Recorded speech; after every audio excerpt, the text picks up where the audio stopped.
Bonjour, bonjour. Bonjour. Vous m'entendez? Je vais bien. Et vous? Ok. Nous allons attendre que les autres puissent nous rejoindre avant de commencer. Ici, j'ai hâte de suivre les webinaires, tellement c'est important le sujet. Pardon?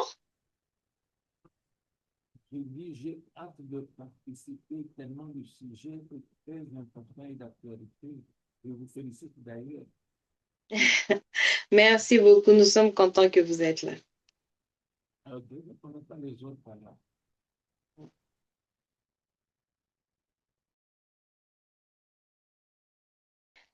Hi, everyone. Thank you so much for being patient and thank you so much for being in the meeting. We are going to be speaking to the team in Ituri about the Ebola situation and what is going on. As you already know, I am putting them on WhatsApp and then putting it close to my laptop so that you can hear. They still do have a problem with connection. I will translate in a few minutes. They still do have a problem with connection, so this is the best way we can be able to talk to them. Bonjour à tous, merci d'être là. Nous allons parler de la situation d'Ebola sur terrain. L'équipe a toujours un problème pour nous rejoindre en ligne. Alors, nous sommes obligés de les appeler par WhatsApp et eux, ils vont parler par WhatsApp et nous allons interagir avec eux. À côté de, je vais mettre mon téléphone à côté de la machine. Comme ça sera facile pour vous de les entendre et facile pour moi de modérer. Merci beaucoup. Alors, comme vous le savez, aujourd'hui, nous allons parler sur la situation de l'Ebola. Vous savez bien que l'Ebola, la maladie d'Ebola est en train de ravager Bunia. Il y a beaucoup de gens qui ont été affectés. De 200 cas ont été détectés, plus quelque chose comme 200 personnes ont été mortes et je pense que les docteurs pourront me corriger si les chiffres que je suis en train de dire ne sont pas corrects. Et on a entendu qu'il y a 4 personnes qui ont été guéries. Selon les informations, ils disent que c'est un Ebola sa potentialité de causer la mort, elle est un peu plus modérée que celui de Ebola Zaïre, mais la population ne sont pas bien informés sur le problème qui les affecte et c'est dans ce cas-là, ils sont en danger parce que à chaque fois qu'il y a une personne qui meurt, la population veut prendre soin de cette personne-là, ils veulent vraiment parce que vous connaissez le contexte de la RDC, nous aimons nos familles et nous voulons toujours prendre soin de nos miens, mais dans le cas de cette maladie, c'est quelque chose qui met aussi la famille en danger. C'est dans ce cas-là, quand on a parlé avec l'équipe sur terrain, Monsieur Pacifique, et qui a les informations les informations plus à jour. Il nous a informé de la situation, combien les personnes qui sont sur terrain ne sont pas en train de se protéger. C'est comme ça que AIP a planifié pour avoir cette activité de faire la sensibilisation envers la population.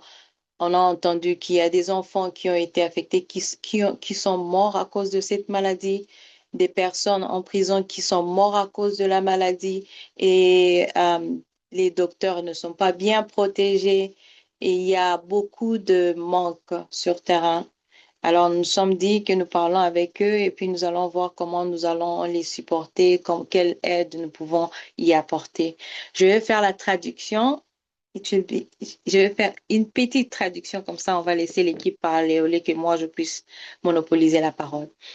I just was talking about Ebola and how it's affecting the population on the ground. After discussing with the team, Mr. Pacific and the doctors, we came to realize that the sickness is spreading quickly and people are dying and people are not protecting themselves. because the community in Congo, they love taking care of each other. They love being there for their family and not abandoning them. Unfortunately, that is exposing them to the sickness. And we have heard that there have been children who died in schools. We have heard that there are people who died in prisons and in the community at large. And that's the reason why IEP decided to put in place this meeting so that you can talk and hear from the ground, from the doctors. We hear a lot of things. We want to know what is truly happening.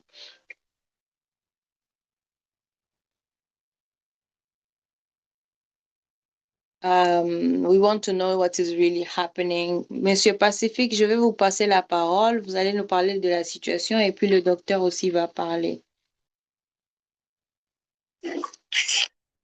Ok, merci pour la parole accordée.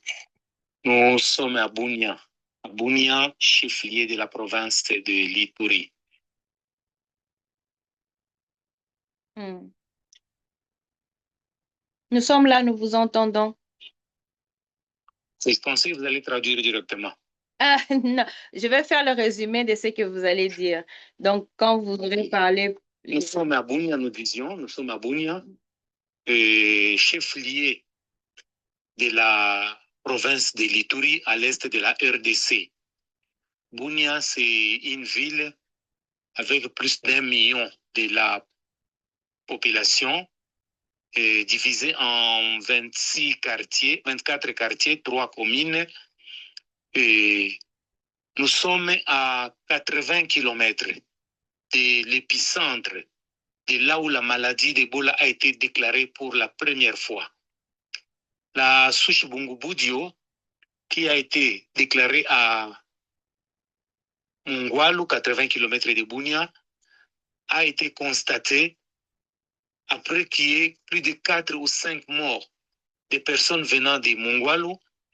La plupart d'entre ces gens étaient des taximens moto et qui amenaient parfois les routes en RDC sont tellement compliquées. On utilise la moto pour transporter les cadavres. C'est ainsi que ces chauffeurs transportaient les cadavres des personnes mortes à Mungwalu jusqu'à Bunia. Et on amenait les cadavres jusqu'en famille. Et de la famille, quand il n'y a pas suffisamment de moyens, on devait amener les corps à la morgue. C'est ainsi que nous, comme Africains, chaque fois qu'il y a une personne qui meurt, nous entourons, nous lui manifestons les derniers témoignages ou attachements. Malheureusement, 2-3 jours après, quelqu'un de la famille mourait aussi. 3, 4 ou une semaine après, une autre personne mourait. Et le premier sentiment qu'on avait, c'était du poison. Mais quand le corps médical s'est investi, on a constaté qu'il y avait une souche d'Ebola en provenance de l'Ouganda. Comme Mungwalu est une zone minière où les gens viennent chercher toujours de l'or, il y a même des Ougandais qui arrivent. Et cela a fait qu'il y a un mélange de la population et la maladie s'est déclarée. Donc, à Mungwalu, on a perdu plus de 20-30 personnes en une semaine et ça a alerté les autorités sanitaires. Ils se sont demandé qu'est-ce qui s'est passé. On a prélevé des échantillons sur les corps de ces gens-là. On a constaté que le virus était déjà dans les milliers. Et quand on a dit qu'il s'agissait de virus, la population de Mungwalu a eu peur. Il y a ceux qui se sont déplacés vers Bunia, évitant ces virus, malheureusement sans mesure de protection. Ils venaient sur les motos, arrivaient à Bunia 2-3 jours après, ils tombaient malades. Il n'y avait aucune sensibilisation, aucune information qui passait. Et ce qui a fait qu'on a eu plus de morts à Bunia, des gens qui venaient de Mungwalu. Aujourd'hui, la situation à Bunia, elle est pas très bonne. On a un problème sérieux de prise en charge. Au niveau de l'hôpital, il y a un centre de traitement d'Ebola qui à peine vient d'être équipé. Les intrants ne sont pas disponibles. Il y a des hôpitaux qui ont réussi ces malades. Souvent, ces gens qui arrivent, ils manifestaient les signes apparentés à la malaria ou à la typhoïde. Et quand on les recevait dans les structures sanitaires ici, les gens n'étant pas suffisamment informés, on les traitait comme tous les autres patients. Et à la fin des comptes, quand ils commençaient à manifester des signes, c'était trop tard, les médecins s'étaient déjà engagés, les infirmiers étaient déjà engagés, et la prise en charge était presque totale pour la malaria et le paludisme. C'est ainsi que dans certaines structures de Bunia, nous avons perdu des médecins, plus de 4 ou 5 sont morts, nous avons perdu des pasteurs qui voulaient prier pour ces gens.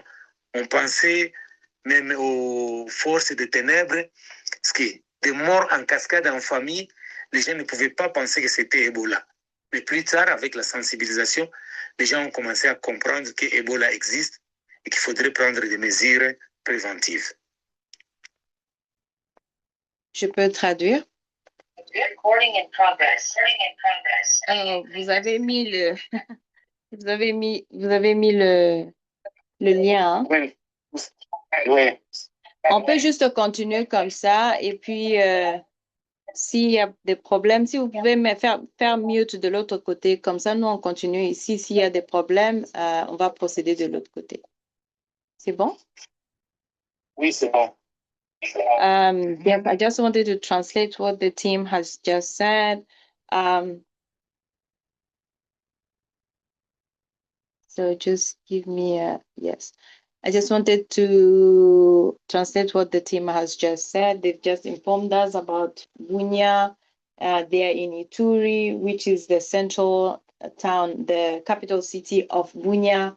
And in Bunia, there are 1 million people and 27 boroughs.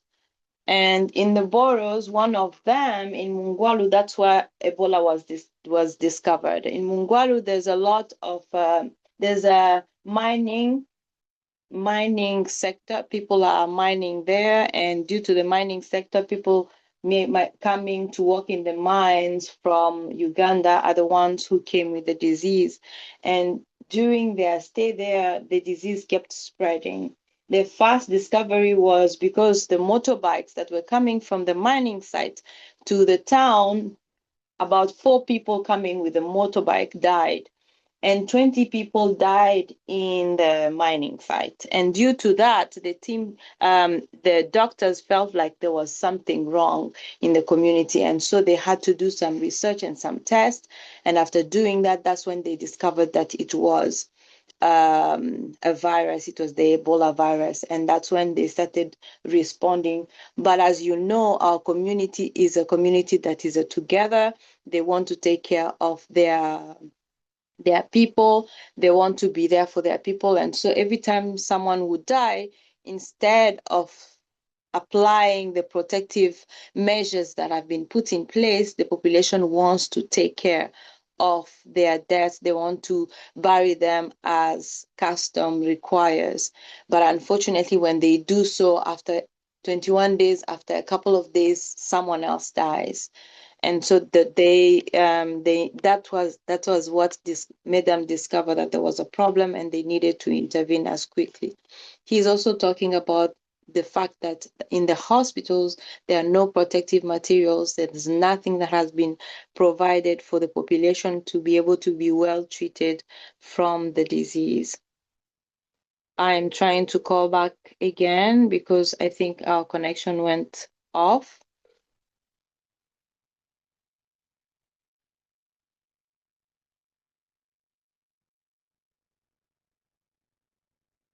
In the meantime, if you do have any questions, you can put them in the chat and the team will be able to respond to them. That was AIP's personnel in Bunia. We will be able to hear from the doctor once we have them online again.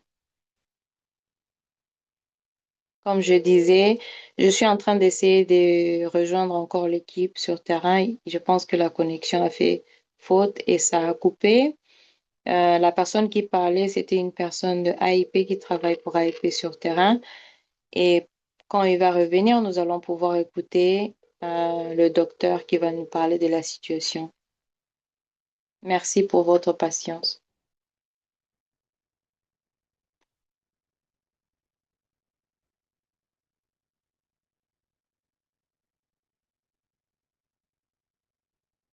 Madame Mapendo, est-ce que vous pouvez nous rendre encore un peu un service pour le rejoindre parce que peut-être ils ont encore un problème de connexion. Comme vous, vous êtes sur terrain, vous pouvez le rejoindre facilement. Vous êtes là? Oui, je suis là. Avant de pouvoir parler à l'équipe à Bounia, j'aimerais également ajouter quelque chose, c'est que je reviens récemment de Beni. Beni qui est à une peut-être 200-300 kilomètres de Bounia. Et qu'est-ce qui s'est passé à Bounia, à Beni? C'est que quand les populations se sont rendues compte qu'il y avait des problèmes de Ebola à Bounia, certains d'entre eux ont tout simplement choisi de fuir et d'aller à Beni.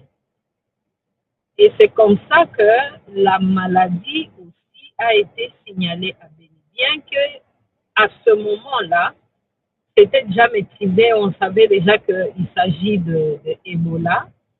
Il a été plus facile à Beni de pouvoir alerter le corps médical. Mais la contamination qu'il y a eu à Beni est une contamination qui est partie de Bounia. Et comme notre collègue était en train de le dire, la difficulté, c'est que les gens pensaient d'une part qu'il s'agissait des forces du mal, des forces démoniaques qui étaient jetées sur les personnes. D'autres pensaient que peut-être c'est la sorcellerie. Et une autre partie de la population pensait que c'est une manigance des autorités et des personnes de santé qui veulent seulement se faire de l'argent. Avec une telle façon de penser, ça devenait difficile de pouvoir convaincre les gens qui avaient une maladie. C'est ainsi que vous allez voir qu'à Rwampara, par exemple, à Bounia, les membres des familles sont allés rechercher leur mort. Ils ont même brûlé une partie du centre où on était en train d'accueillir les malades d'Ebola. Donc, il y avait une incrédulité dans la population qui a fait que la population ne pouvait même pas s'adonner aux gestes barrières, ne pouvait pas signaler en cas de mort suspect et ne voulait même pas qu'on puisse gérer le mort comme on doit le faire pour le cas d'Ebola. Donc, c'est ce que je voulais ajouter, que de là, c'est parti jusqu'à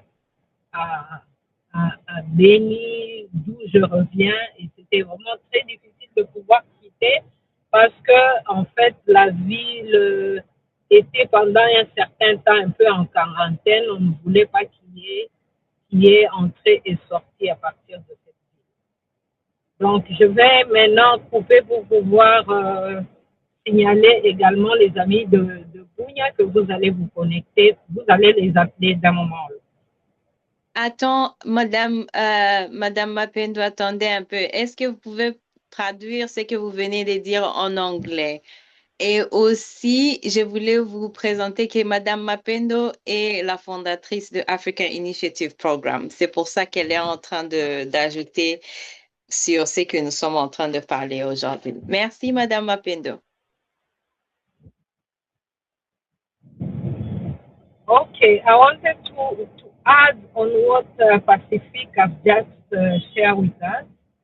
I wanted to tell you that I came recently from Beni, where the disease are also have been detected also, even if it's not as spread as in Bunia, but they have confirmed certain cases in Beni. And the reason being is that people in Mungwalu, people in Bunia who had someone in the family who died, decided to leave Bunia and to go to Beni, running away from the medical staff who wanted them to go into quarantine and to be observed for a while.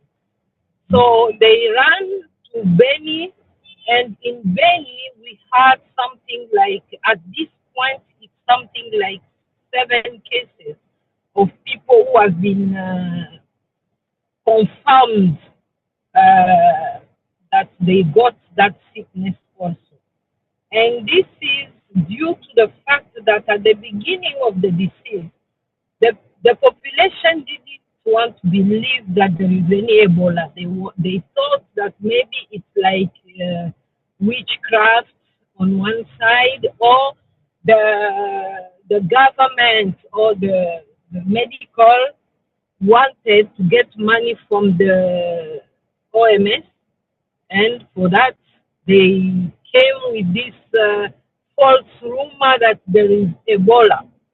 And in that thinking like that, for them, even to act like washing your hand, wearing cashmere, I don't know how to say it in English, Mask. wearing a Face mask, mask. a mask. Wearing a mask, it was like too much. Why are you asking us to wear a mask knowing that there's no disease anywhere and this is just witchcraft? And some pastor, as Pacific said, came because had to get the sickness because they wanted to deliver people. And those kind of mindsets pushed the population not to believe that Ebola was there. And it took a while because this started in April actually. It started around the end of the month of April, but the declaration of the disease was the country declared the disease 1 month later. And in 1 month, you can spread the disease to many people. That's why we are very sorry to hear that in Walu, for example, so many people have died. In Wicha, which is in North Kivu, the 2 people who were diagnosed died, but we realized that there are also the same sickness in Beni, and this is really unfortunate. And this is due to the fact that there was no sensitization of the community. And some of the villages that we are talking about are the villages that have never seen Ebola before. For them, it's just a sickness. They go to the hospital because they have maybe malaria or typhoid. But unfortunately, it was Ebola, and by the time the government declared the state of Ebola, it was too late for some of the people, unfortunately.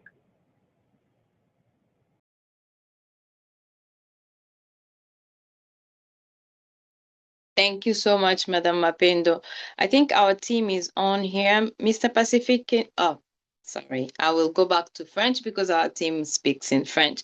Monsieur Pacific, vous êtes là? Vous nous entendez? We will be speaking in both languages. Mr. Pacific and the doctor will speak in French, and then I will do the translation. Nous allons parler dans les 2 langues. Monsieur Pacific et le docteur vont parler en français, et moi, je vais parler en anglais. Je vais traduire en anglais. Monsieur Pacific, vous pouvez nous entendre? Si vous pouvez enlever le mute, vous êtes sur mute si vous êtes en train de parler.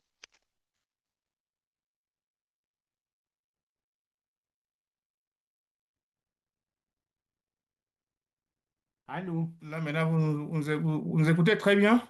Oui, on vous Vous entend pouvez très bien, m'écouter? merci. Oui, on peut vous entendre. Ah, merci beaucoup. C'est le docteur Willy, l'équipe qui Merci est beaucoup. casée à Bonia.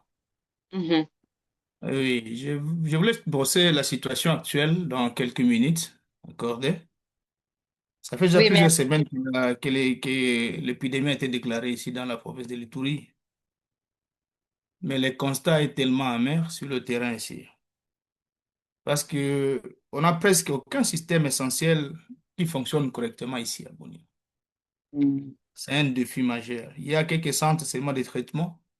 Toute une ville comme Bunia, nous en avons 4 pour le moment, 4 centres de traitement.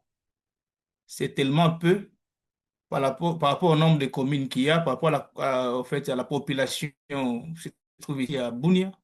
Parce que l'épidémie ne concerne pas seulement Bunia-Ville. C'est une grande partie de la province qui est concernée. Et voilà maintenant la situation. Nous avons quatre petits centres de traitement. Là, ça cause vraiment un problème très sérieux. On n'a pas un système efficace de ramassage des cas suspects ou des cas confirmés. Il n'y en a pas assez. Moi, je suis médical. Chaque jour, je suis au poste. Nous recevons des cas qui arrivent. Et lorsque malade se présente comme ça, tu ne sauras pas est-ce qu'il est un cas suspect, est-ce qu'il est un cas confirmé. Nous recevons tous les malades selon les différents symptômes qu'ils présentent. Ce n'est qu'après maintenant qu'on peut passer à une évaluation, trier, catégoriser le malade pour savoir qui est concerné, qui ne l'est pas. Et voilà, le problème se pose à ce niveau-là. Le Oui, système n'est docteur, pas tellement efficace pour docteur, commencer à pardon. ramasser, classer ces cas selon leur zone de provenance. Je Donc, il peux n'y a pas traduire. vraiment un suivi. Hello? Pardon, docteur, je peux traduire ce que vous venez de dire maintenant là en anglais, comme ça Ah, on va d'accord. continuer. Comme ça, on va y aller Oui, mollo mollo. oui, c'est ça, merci. As the doctor has just said, he's Dr. Willie. He is working in Bunia. C'est quoi l'hôpital dans lequel vous travaillez, monsieur docteur? Clinique Bénédicte Bounia. Yeah. At the Benedict Clinic in Bunia, that's where he Mm. works. And he's saying that based on the number of the population that is in Bunia as a whole, they only have 4 centers of treatment. And in the 4 centers of treatment, there's no good screening system. So they receive cases of people who are sick, and there's no screening when they receive them. It's only afterwards that they're going to be screened and then know if it is a case of Ebola or if it is not a case of Ebola, which also exposes the doctors. Vous pouvez continuer, docteur. Merci beaucoup. La question qu'on peut se poser actuellement, c'est quoi? Est-ce que la maladie à virus Ebola, on peut la vaincre ou comment? Je pense que oui. Mais il y a plusieurs approches que nous pouvons mettre en jeu pour qu'on arrive quand même au résultat probant. Premièrement, je pensais à la sensibilisation, hein, des leaders locaux. C'est très important. C'est une maladie purement communautaire. Il y a beaucoup de malades qui sont dissimulés dans la communauté. Sans une sensibilisation vraiment à ce niveau-là, cette chaîne ne sera jamais coupée. Donc, nous devons beaucoup plus agir sur ce point-là. Sensibilisation, organisation des communautés. On doit chercher des relais communautaires. Vous m'écoutez? Et la sensibilisation, c'est à tous les niveaux. Au niveau des églises, au niveau des écoles, au marché. Dans la communauté, nous devons vraiment y aller pour qu'il y ait cette forte mobilisation, que les gens comprennent que la maladie est là. La maladie tue. Et sans cette sensibilisation, cette chaîne ne sera jamais, jamais coupée. Donc, nous devons associer aussi d'autres leaders, des associations de base, pour porter les messages compréhensibles et crédibles qui sont adaptés aux réalités du terrain. C'est très important. Nous avons plusieurs langues ici à Ituri. Donc, nous devons chercher des gens qui parlent la langue que la communauté parle, peut écouter et comprendre facilement. Voilà un peu les aspects sur lesquels nous pouvons agir pour vaincre cette chaîne de cette maladie. Merci beaucoup. Je peux traduire, hein? So the doctor has asked one question: can we really fight this disease? And he says, yes, we can, because the disease is spreading within the community and because the community is exposing itself. And some of the actions that we can do on the ground is to sensitize the local leaders so that they can talk about this disease to their communities. We can organize community relays, community relays who can relay the information and talk about the disease everywhere so that people can be able to protect themselves. We can also do sensitization in churches, in schools, so that people can understand that this is a disease and it's spreading fast and it can affect them anytime and they can die from it. And what he says is very important is all the NGOs and the community that are coming to sensitize should speak the local language so that the population can be able to understand the message. It is very, very important that the people who are coming to sensitize speak the local language for the community to understand the messages that they are transmitting. Vous pouvez continuer, docteur. Ah, on les a. Il est là. OK. Je suis encore là, je suis encore là. Comme médical, vous savez que la situation actuelle ressemble à une hémorragie obstétricale. Une femme qui est en train de mourir sur la table d'accouchement pendant que les médecins sont en train de discuter sur le protocole. Or, on n'arrête jamais l'hémorragie avec des discussions. On agit immédiatement. Nous devons agir immédiatement. Donc, traiter cette épidémie avec des discussions sans fin, c'est vouloir arrêter une hémorragie avec un pansement simple. Or, l'heure actuelle, ce n'est pas l'heure à proposer des protocoles, à des discussions, mais nous devons passer maintenant par des actes concrets. Nous devons être beaucoup plus sur le terrain, beaucoup plus dans la sensibilisation communautaire.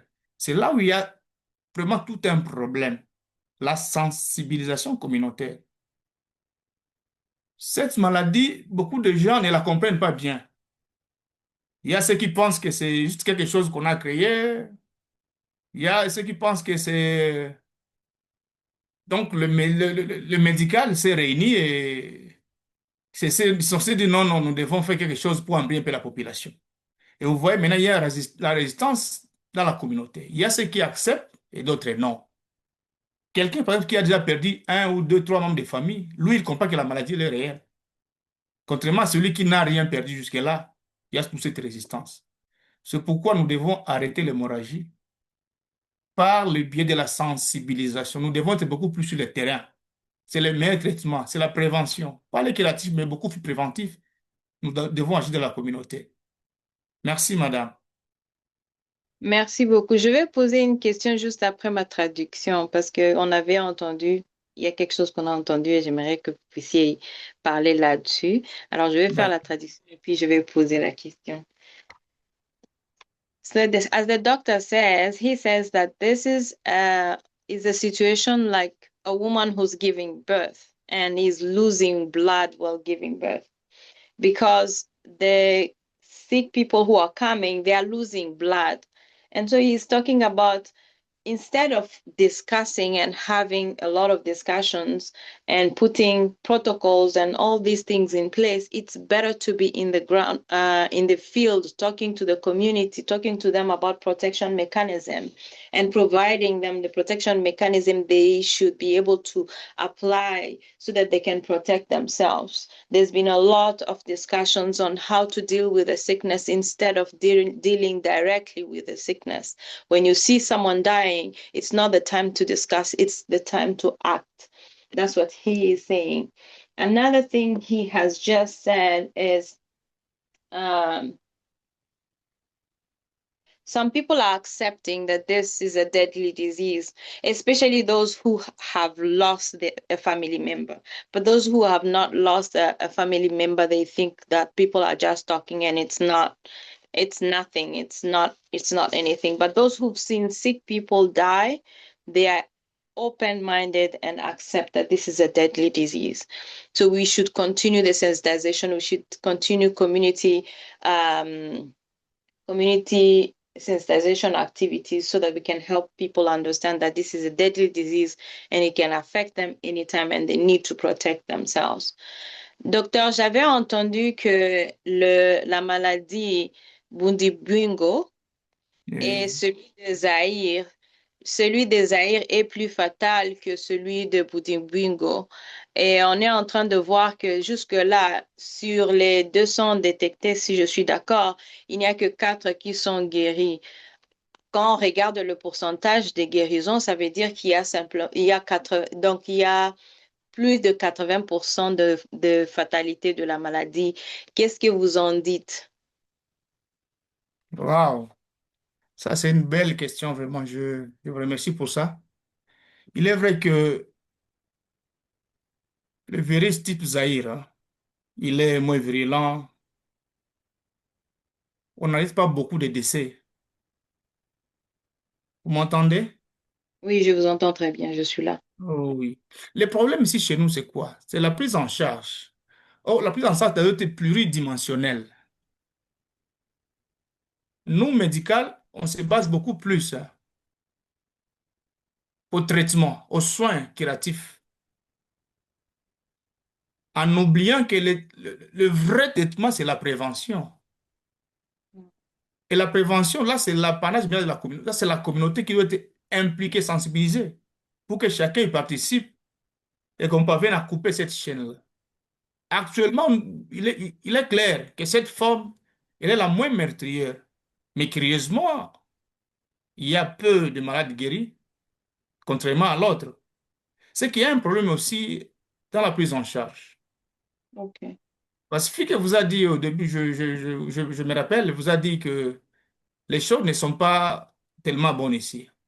Il n'y a pas assez d'équipements, les labos, il n'y a pas de labos mobiles, laboratoires mobiles, il y a le retard de publication des résultats. Et tout ça, ça constitue vraiment un frein, un blocage pour qu'on parvienne à des résultats satisfaisants. Hmm. Donc, nous sommes dans une situation où nous sommes dépourvus presque de tout. Les médias nous disent que on nous a financés, on a amené des matériels, mais sur le terrain, on ne voit absolument rien. Je vous donne un- un exemple. Ici, chez moi, dans ma structure, c'est une grande structure. Mais ne soyez pas étonnés que nous avons seulement 5 épis. 5 épis dans toute la structure. Or, c'est à usage unique. Vous voyez. 5 épis, je peux utiliser dans moins de 2 jours, je termine ça. Mais les autres malades qui viendront, voilà maintenant les degrés d'exposition auxquels nous faisons face. C'est OK. pourquoi actuellement nous sommes incapables vraiment de dire que nous avons contenu l'épidémie. Nous Hmm. luttons, mais avec des moyens de bord. Voilà. Merci beaucoup. So Ok, I did ask. avec votre permission, si je peux ajouter juste un mot. OK, OK. Vous pouvez ajouter comme ça, je vais faire la traduction pour ceux-là qui parlent anglais. Ou alors faites d'abord la traduction. Okay, merci. So I just asked a question because what we've heard is that the Zaire Ebola is more fatal than the Budibringo, which is the one that is currently in Bunia. And so I was asking, how come we have more death, as in the percentage of death, given the percentage of people who are healed? We have a lot of death more than the people who are healed, and yet they say that it's not that dangerous. And so the doctor was explaining the problem is it's a fact that it's not dangerous, but the problem is the situation in which they are currently in Bunia. There are no protective materials. There are no ways to be able to detect the disease. I mean, they are less. They've received less protective material, less equipment to be able to detect the disease, and so the disease is spreading fast because there's no way of detecting it or treating it.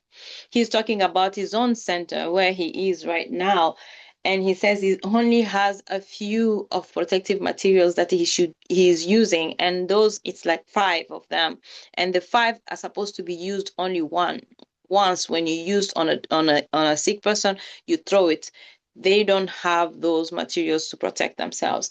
And he's saying that the media has spoken that we received a lot of protective material, a lot of donations to be able to treat the disease, but unfortunately that is not true.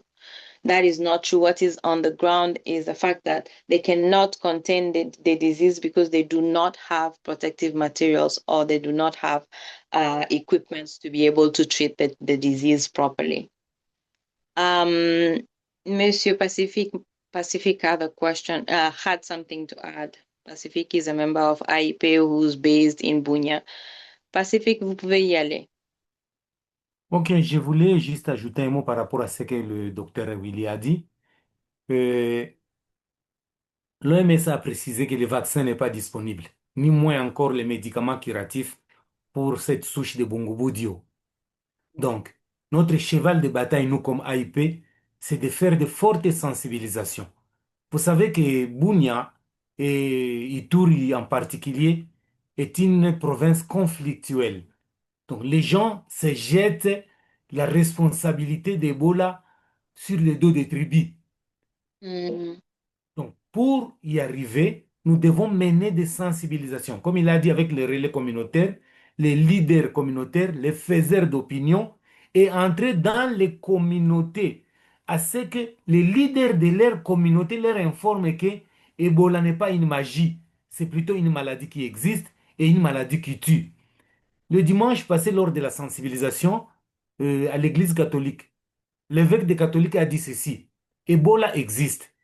Et si quelqu'un à côté de toi te dit que Ebola n'existe pas, il faut appeler la police, qu'on l'arrête, puisque celui-là, c'est un assassin.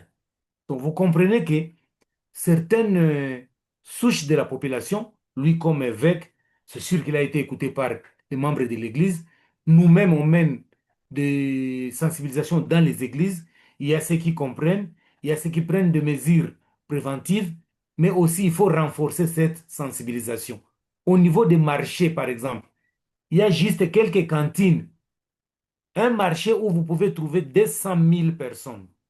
Il y a quelques cantines qui ne contiennent peut-être même pas 100 litres. Mais quand Ebola a commencé, on a vu sur le marché les stocks zéro de gel hydroalcoolique. Donc les gens se sont précipités pour les acheter.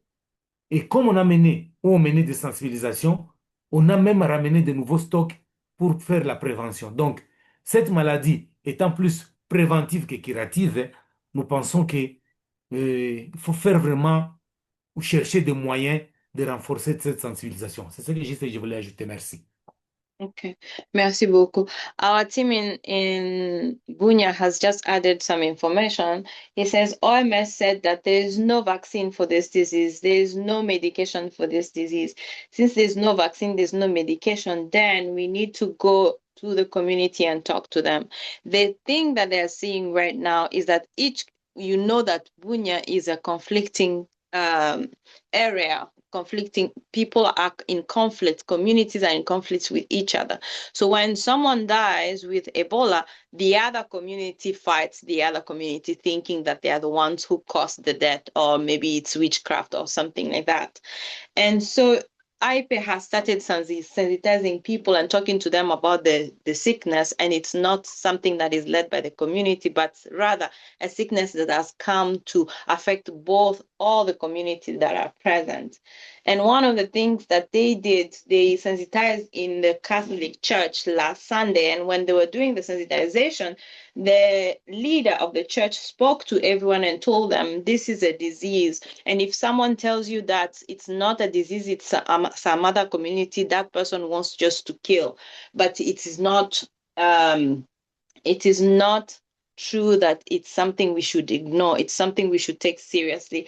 And he says probably maybe because the church leader spoke, people are going to listen to him and be able to protect themselves. He says that we need to go to the community, to the tribes, to the leaders, and speak to them about this disease so that they can be able to protect themselves against it. Because we have less protective material, less buckets to be able to wash hands, less sanitizers in the community. He gave an example of the market, the local market, where there's almost 200,000 people in one place, and they only have a couple of buckets to be able to wash their hands, and that exposes them. Some of the sanitizers they brought, everyone flocked to just get and buy them, but they were exposing themselves also in that situation. And so IPE needs to be able to sensitize and try and put these buckets in, not only in the market, but also in churches and in the community so that people can be able to use them and protect themselves. Je vais essayer que nous puissions nous arrêter là parce que je pense on est, on est à temps, mais on a commencé en retard. Je vais demander un peu plus de temps, un peu 10 minutes pour que les participants puissent poser des questions s'ils en ont. I will request a bit of minutes because we started late, a bit 10 minutes. If you have any questions for the doctor or our team at the ground, you can be able to ask the question. I had also written in the chat, if you have any questions, please write in the chat and ask the question.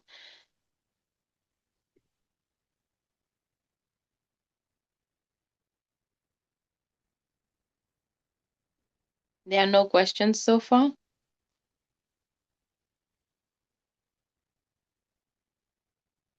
Ok, je vois qu'il n'y a pas de questions.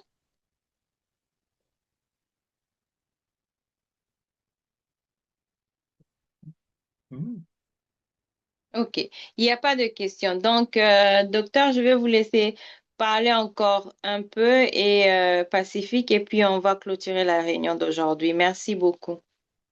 Si vous avez votre dernier mot à propos de tout ce que vous venez de nous dire. Ok, merci pour la parole accordée. Nous pensons et nous insistons sur la sensibilisation. Nous avons été à la prison centrale où il y a une proximité impossible. Une prison construite en 1948 pour 250 personnes. Aujourd'hui, ils sont à 3000. Et quand nous leur avons expliqué, il y a ceux qui ont entendu parler d'Ebola, il y a ceux qui pensaient qu'Ebola était une histoire des autres. Nous leur avons dit qu'ils devaient prendre les choses au sérieux. Sinon, ils risqueraient de se retrouver parmi les autres. Ils ont eu une peur que nous, on n'a pas si gérée. Vous vous imaginez toutes les structures, les grandes structures, entre autres Bénédicte, Salama, Centre médical évangélique, des grandes structures de Bunia, où les gens pensent avoir les soins de qualité, sont fermées. Pourquoi? Ils ont reçu des malades d'Ebola, mais le gouvernement ou le bureau central médical, si je peux appeler ça comme ça, n'est pas en mesure de venir désaffecter ou désinfecter leurs hôpitaux. Et ils ont réduit leurs services au minimum. Donc, la prise en charge, entre guillemets, comme le docteur l'a dit, fait défaut. Et nous, au niveau des volets sensibilisation, nous devons, j'insiste, continuer à rassurer les gens que la seule manière de se protéger, c'est d'avoir suffisamment d'informations, connaître les signes pour aller à temps dans une structure médicale, ne pas attendre que ça soit trop tard avec des hémorragies, des vomissements et des diarrhées, et que cette sensibilisation-là soit faite dans les communautés, comme a dit le docteur, à Bunia et aux alentours de Bunia. Merci. Yes.